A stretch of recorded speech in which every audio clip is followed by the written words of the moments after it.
SARC Talk.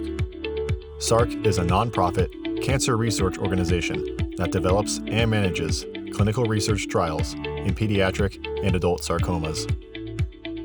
SARC Talk is a podcast to discuss activities of SARC, interview sarcoma research leaders, and review scientific initiatives in the sarcoma field. Welcome to SARC Talk, episode 42. My name is Scott Okuno, a medical oncologist at Mayo Clinic and Chief Medical Officer of SARC. At SARC Talk, we interview interesting people who are connected to sarcoma, where we can all share and spread the knowledge about sarcoma. Today, our guest is Dr. Patrick Grohar, the Russell G. Adderley Professor of Pediatric Oncology at the University of Michigan Medical School. He is a member of the Cancer Genetic Signaling and Tumor Microenvironment Group in the Rogel Cancer Center and a member of the Cancer Biology Graduate Training Program at the University of Michigan. He's an internationally recognized expert in Ewing Sarcoma, and he is the PI of SARC037, the study of trabectedin and low-dose irinotecan to target Ewing's EW fly in Ewing Sarcoma, a phase 1-2 study that was just published in June of 2026 in Nature Medicine. Congratulations. Please welcome Dr. Grohar. Well, thank you, Scott. It's really a pleasure to be here. I've really had a long relationship with SARC, and so it's an honor to be here. You know, we're happy that we've been able to finally connect and have some discussion around SARC037. However, above and beyond that, as you know, you've done some work before coming to the University of Michigan there, and we're congratulating you on your arrival/move to University of Michigan. But maybe you can share a little background with the audience, a little bit about yourself, a little bit about your career path, and how you got to where you are today. Because, you know, you started at Wayne State, you went to Johns Hopkins, NCI, Penn, and now at University of Michigan. And it'd be just nice to kind of hear how all those steps happened along the way. Yeah, thanks, Scott. I mean, it is a bit of a meandering path. I mean, even my path to medicine was a little bit unusual because I actually did my PhD first. I did my PhD in chemistry, and then I went to medical school. So I was interested in oncology and cancer research probably before I really knew where I was going to land as a physician. But yeah, I mean, I think, you know, we've been kind of all over. And that's been really at every stop as I've learned something and picked up new things, and they've been really cool experiences. You know, I started at Wayne State in chemistry, and then it's just a great place to go to medical school, and, you know, met really great people there. And that's where I found my love for pediatric oncology. But I was also fortunate to train with Lee Hellman in his lab at the NIH, both as a resident in the research track at Hopkins and then as a fellow. And you know, that's where I learned a lot about both how to think about molecular medicine, how there's a need for people to do, you know, research at the bench and see it through and get it to the clinic. That's what Lee did. And, you know, those are the sort of lessons he, you know, taught me that, you know, you really should see it through. Like, don't just hand it to somebody else and see what happens. And so, you know, that was formative. And, you know, my early career was at Vanderbilt, and then moved to Grand Rapids for a while, and to Van Andel. And those were great. I met really great people there.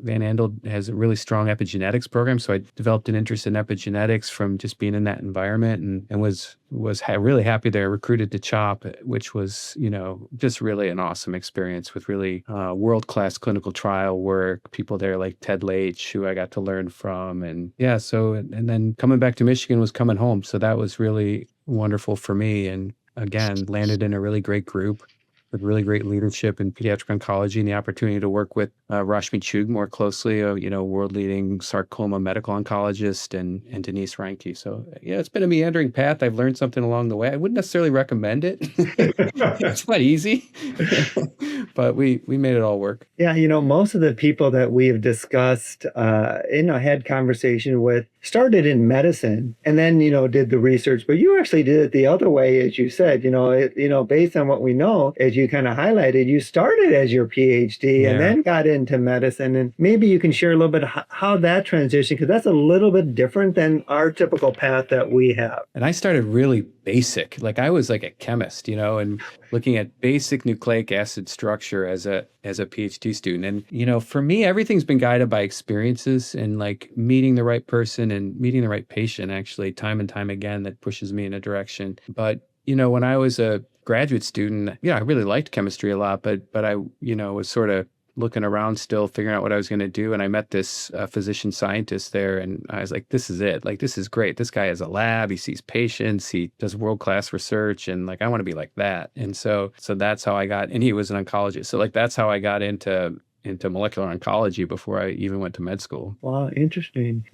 I can say maybe we've evolved at different parts, but we started probably at the same part, because my undergrad was a BS a BA in chemistry. Oh, cool. But I never had that contact. I never had that experience where I decided that I wanted to spend my life doing the stuff that, you do, and you do extremely well. And you kind of highlight there are different parts in your life where you're just open to it, and the chance meeting changed some career paths for you. And you talked about Lee, you talked about Rajmi, you talked about other people as well. But how did you decide pediatrics? Because, there's a whole spectrum of adult oncology that we do, and that Lee is a peds, and I know Rajmi is an adult, but, how did that chance happening, or is that intentional? Yeah, some people think it's chance. I actually don't. Like, I think it's all meant to be. But for me, it was the same thing. It was like my first rotation of, back then, I think it's changed a lot about how you go through med school. You get to the wards almost immediately, but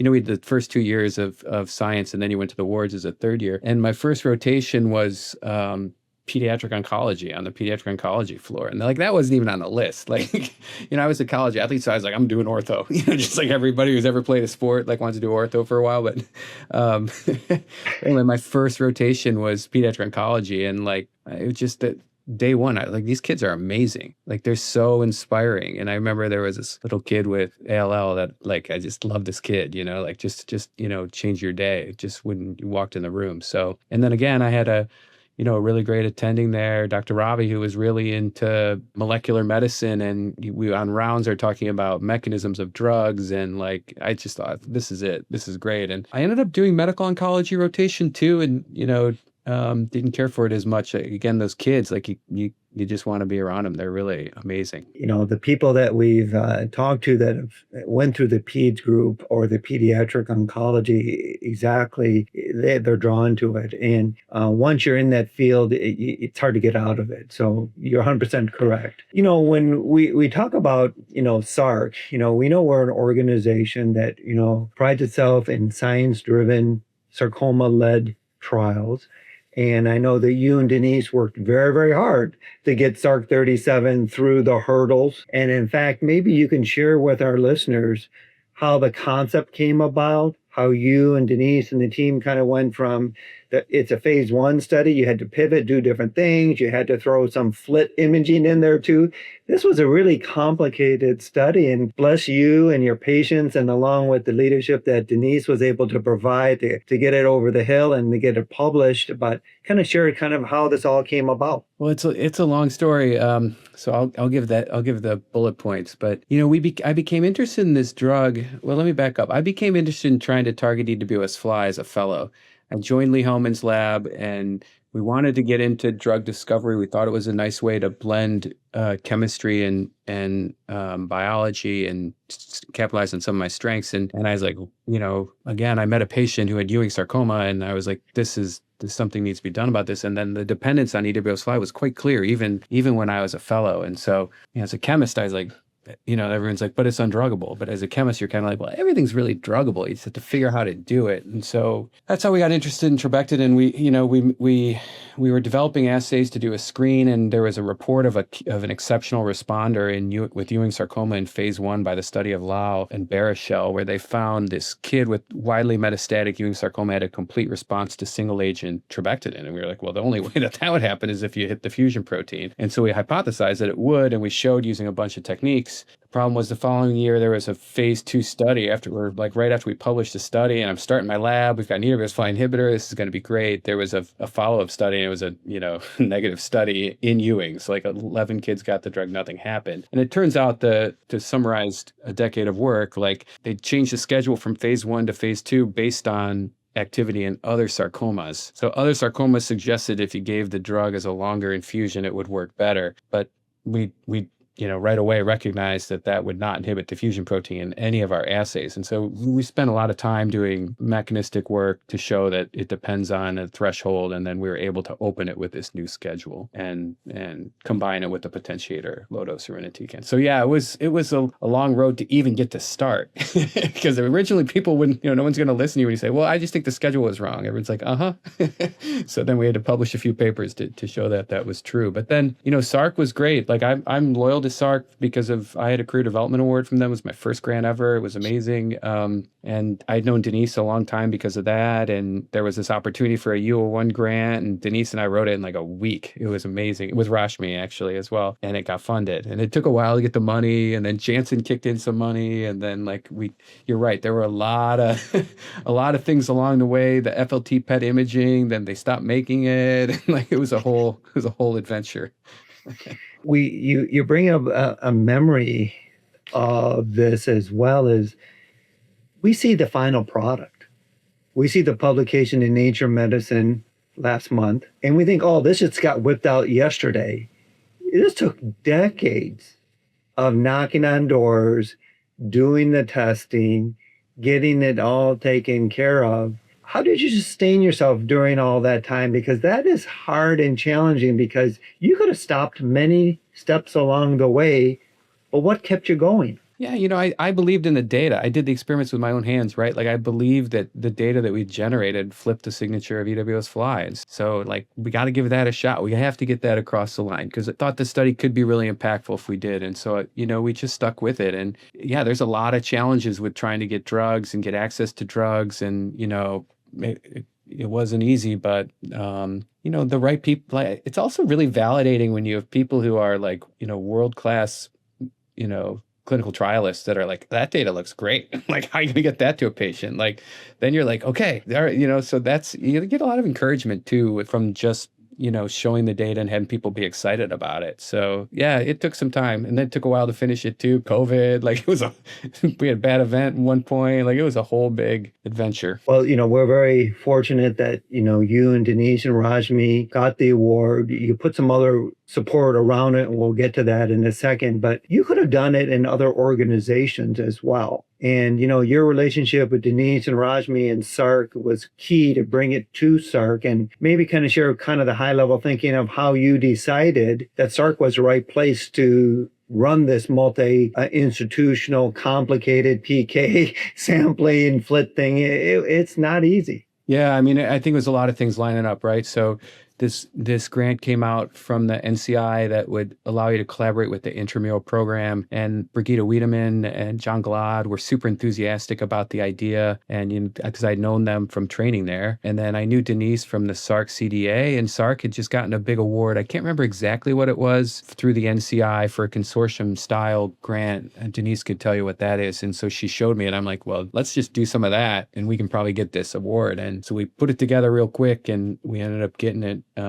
which was, very fortuitous. But at that time, SARC was uniquely positioned. All the pieces were in place. All the past history of getting grants was there. The consortium was there. They worked with the NCI. So that was the easy part, actually. The hard part was, getting the drug.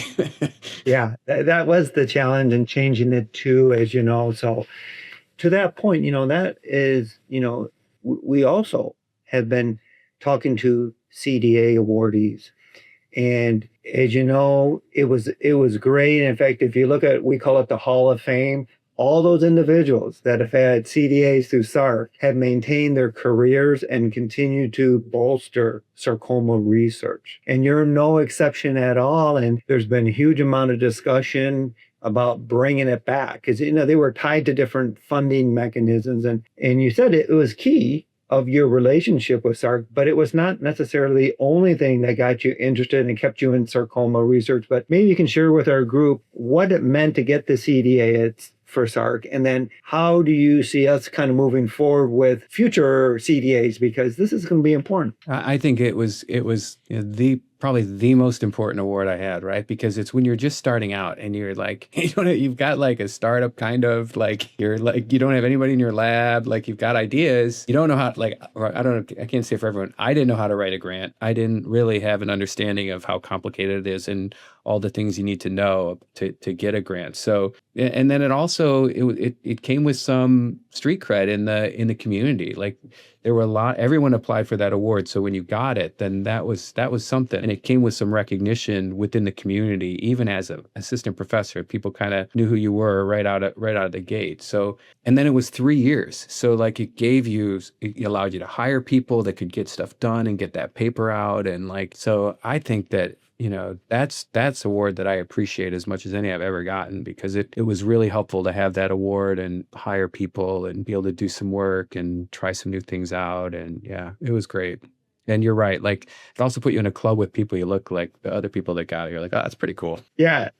We're actively working on that again because, it launched, as you said, and supported a huge amount of academic, continuing to be academic in the field and produce. So It's reassuring that when people are listening and are thinking about how you can support SARC and or SARC CDA, it's vital. It is huge. And you said you were guaranteed 3 years. I mean, what else do you get that? I mean, no. And then you gave a talk in front of the whole community at CTOS. Like it was like... Yeah, it was like a little nerve-wracking, but yeah. Like it was really good.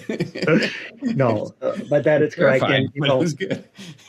We're very fortunate that, COVID, you ran the study, you got it done. You and your team worked very hard to get it published and do analytics. But the study has to go somewhere. And I know you've kind of have good ideas of what the next steps would be with this compound, this schedule, and that. And maybe you can share, if it whatever publicly knowledgeable, about where you think the next steps are going to be with this combination and this population. Well, I think one of the things that was most impressive about the responses in our study was it was in a median of 4 prior relapses. So like almost everyone was multiply relapsed Ewing sarcoma. So like the next important question, I think, is, well, what happens when you give it a first relapse? And so we're very fortunate because Martin McCabe, who probably everyone in the community knows, is in the Euro Ewing Consortium with Sandra Strauss and others, and they have this awesome recur trial that for Ewing sarcoma, which is, like a cassette type setup, which is just world class in terms of how it's run and what they're doing. But their plan is to add trabectedin irinotecan in the recur trial in Europe. And I feel like he said it's about 100 patients on that study. I can't remember. So hopefully I'm not misquoting, but it'll be great because you always want to first see everything validate in an independent population. And in this case, they'll ask the question in first relapse, is it more effective? And that would guide whether, if and how you would think about moving it up into upfront therapy. So that's great. And then we've worked on trying to develop a concept in the COG and, try to ask the next logical question there. And, that's with Susan Whiteway and Sarah Whittle, Katie Janeway, and Damon Reed. And like trying to think about, well, what else could you incorporate into the regimen? And, we made the anecdotal observation. We had a couple patients that had really great responses that lasted a really long time. And at the end, just had a little bit of disease left and it got resected. And some of those patients have gone on to do very well. And so the question is, could you incorporate local control into a study? And I think that that's probably the next most important question to ask after the first relapse question. So I think it's got wheels. We'll see. Well, the other thing is, we're very fortunate, and I'll just say from our group is it's great that this study was positive in heavily pretreated people in a very difficult time in our world in treating this disease. And then the other part too is it's going to continue to move on. But as you and I know, if you go to recur, if you go to COG, it's another 10 years before we'll see another result. So again, we got to work through this in patients. And, Damon Reed, you talked about too, we always talk about extinction or the biology of evolution. And it could all tie into that part too is, we have to get rid of that last one. Yeah. I love that work. I love that work on the extinction theory that Damon does. Yeah, but we need more active regimens to for that to actually work, right? We've got a couple. we're getting there, adding one. We probably need one or two more for him to really test his theory. It's really great. I agree. We're getting our army ready, and we got a couple tools in that kit, but this is one of those. And you went very hard in trying to get support from many organizations to do studies. You do cobble and pull together a lot of the different research funding that you can do support. And if you can share a little bit how important it is to work with outside organizations that do have grants that you do. And then in addition, I know you do a lot of grant reviews. It just takes time and effort. And I'd like to hear kind of your thoughts or share with our audience of how is it good to apply for it, but also be on the other end reviewing the grants that do come in. Yeah, I mean, this sadly in sarcoma and pediatrics and in medical oncology and sarcoma, like you got to cobble together funding because it's just harder. And so for this study, we had a U01. We had this great program officer named Bill Timmer, who passed away during the course of this study, who really supported the study too. And you kind of need a champion sometimes to get these things across the board. Janssen invested $1 million into this study too, which people don't always expect to see in a study in rare diseases. And then the last piece was an organization called 1 Million for Anna. Carol Basso runs that organization. She's heavily involved in the Ewing Sarcoma Institute, but they helped us with the correlative biology because at some point the money runs out, right? You're reimbursing for patients, you're doing this, and then we really needed to do this spatial transcriptomics to try to show the effect on the fusion protein, and that money came through, and it was wonderful. So, for a study like this, and SARC is another place where you can bring together these different funding streams to make it happen. And, there's also a lot of institutional commitment from all the institutions too, all those places invest. So, and then for the work itself, the preclinical work, St. Baldrick's was the first grant, they got an R01, and then we had some summer grants from Alex's Lemonade Stand. So you just have to keep after it, and these smaller grants are just like the original CDA from SARC. They're super important. And in terms of reviewing grants, it's just a whole big thing. Like to get a grant for junior investigators, I think you really need to learn how to write a grant, because it's not at all what you think. You think I just have to put down some really good ideas and it's going to get funded. It's not at all how it works, unfortunately, sadly. But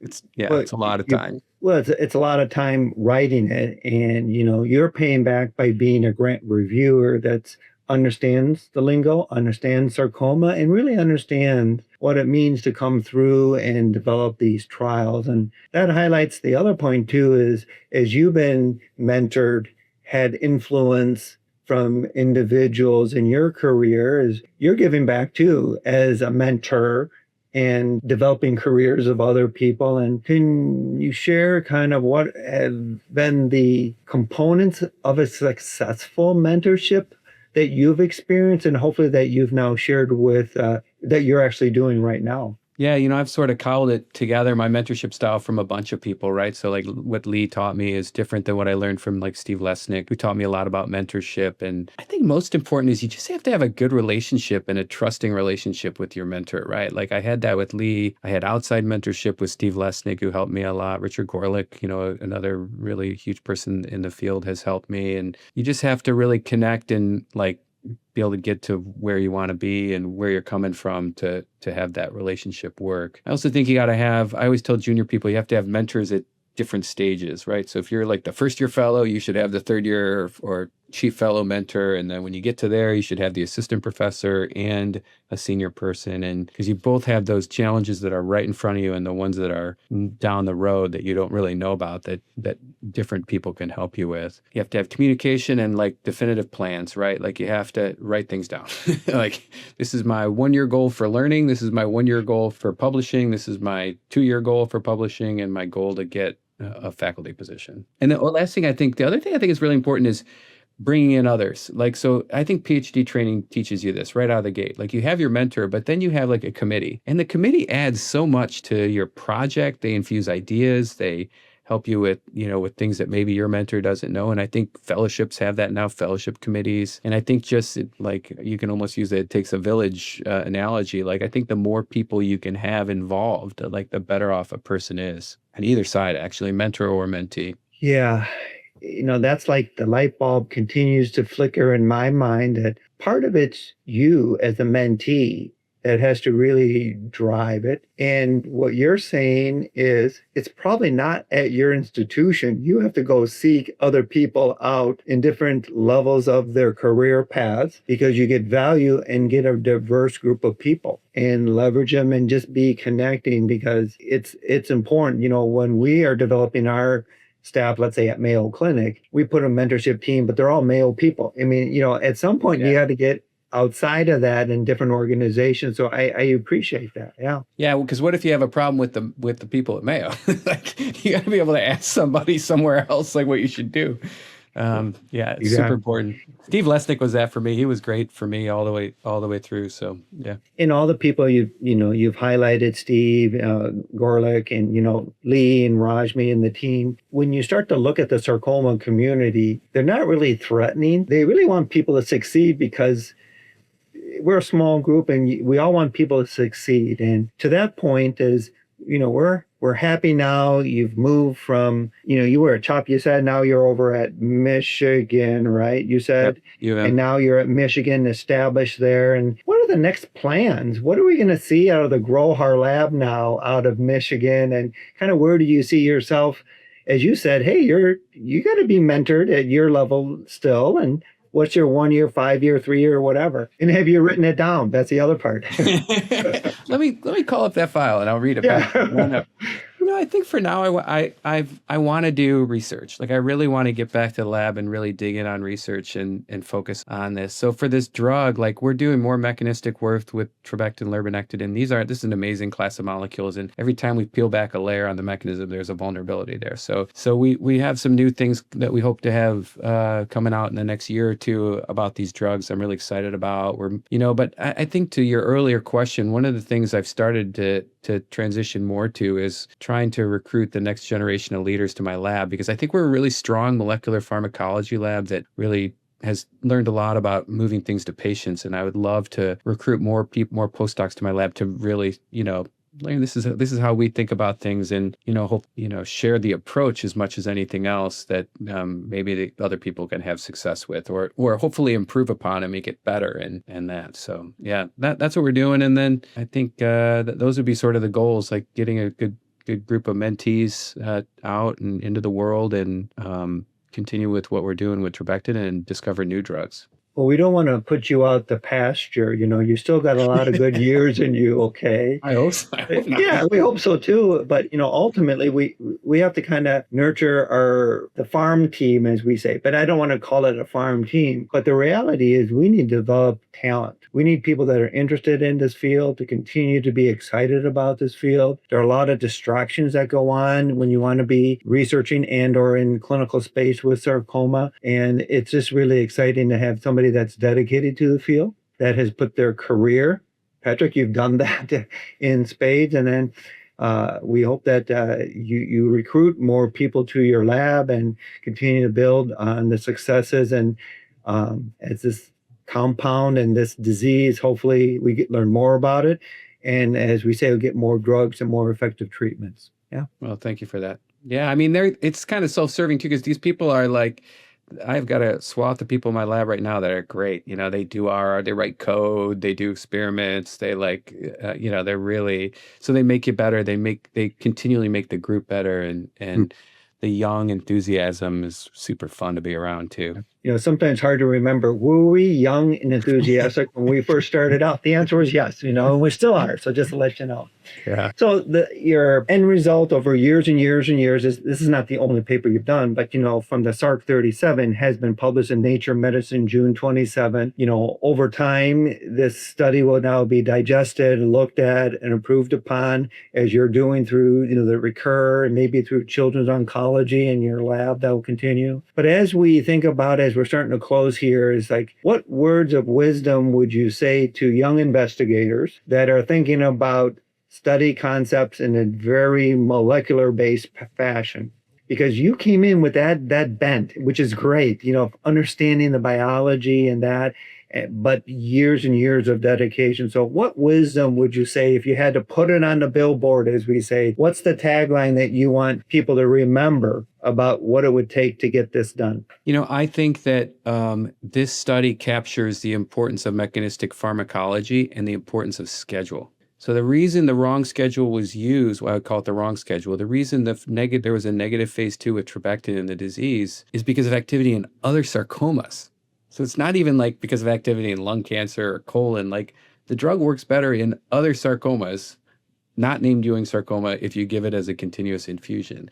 That's amazing that then even within the family of diseases, with the right mechanism or mechanistic insight, in this case, you can change the schedule and have a positive study, right? So I think that that's really sort of the headline. And I also, when I give talks now, I always, make a big point of, any drug or anything that we've published, there's a lot of unpublished data that goes with that, where we've worked to optimize moving it from an observation of a change in a protein or mRNA to the mouse, and as much as we can do in the mouse to help move it into a patient, right? So that's hard work and hard to get funded, but that's super important too. You have to model, you have to do experiments at things that are physiologically achievable, or they're just not going to work. And you wonder how many drugs that we've let, that have been negative in the past, that if we would have done more mechanistic work or more schedule work, how many of those would work? You do wonder about that. But I guess the last thing would be, we published trabectedin irinotecan in 2014. Right? We have to figure out as a community, how we can get things across the line with an answer sooner than 12 years. That's just that's not going to work in the long run. And, that's an opportunity for SARC. That's an opportunity for, I've been involved in the formation and the first leader of this Ewing Sarcoma Institute. There's an osteosarcoma institute. We need to come together as a community and figure out, how we're going to get more drugs and how we're going to move them across the line faster and more efficiently to serve our patients. Cannot agree more. That is a great way to end. And 12 years is good for wine and whiskey, but not for sarcoma treatment. Okay. Just remember that. Okay. So, yeah. Well, Dr. Grohar, thank you again for spending some time with us and, sharing your dedication and spirit about how to get things done quicker and faster, and your dedication to get this study approved and then conducted during, as I said, COVID. It was hard. Yeah. And we look forward to much more from you and your team as you continue to build out more sarcoma research. So we appreciate it. So thanks. Well, thanks, Scott. And thanks for the support of SARC through the years. Really appreciate it. And nice talking to you. Yep. Appreciate it. Thank you. Okay. Bye. For those that are still here listening, we look forward to continued comments that you might have about SARC or SARC Talk. Please list them below and subscribe, and we'll look forward to our next podcast. Thanks. Thank you for listening to SARC Talk. Be sure to subscribe so you never miss an episode. To learn more about SARC, visit us at sarctrials.org. If you have questions or would like to suggest a topic, email us at sarctalk@sarctrials.org. SARC Talk is made possible through the generous support of Syrie Pharmaceuticals. Together, we can find a cure for all forms of sarcoma.